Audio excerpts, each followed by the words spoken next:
كيفية إرسال رسائل نصية أو البحث عن اسم شخص معين والتواصل معه عن طريق اللي هو عن طريق اسمه. تمام. بالنسبة للاسم، أنا مثلا أكتب أهو اسم القلعة جيمنج هيرو.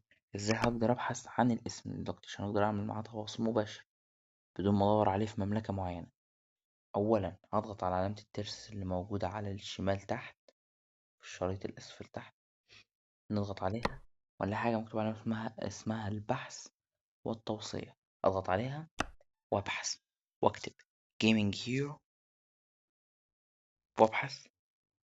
جبنا كده اسم القلعة، أفتح القلعة، كده وصلنا للقلعة. بعدين هتلاقي علامة إنسان موجودة هنا، هعملها لكم مع أي قلعة موجودة. القلعة دي مثلا أهي موجودة علامة الإنسان دي، تضغط على إرسال رسالة، ومن هنا تبدأ ترسل لي بقى عاوز تبعت لي إيه بخصوص ويوصلني في تعليق. تمام.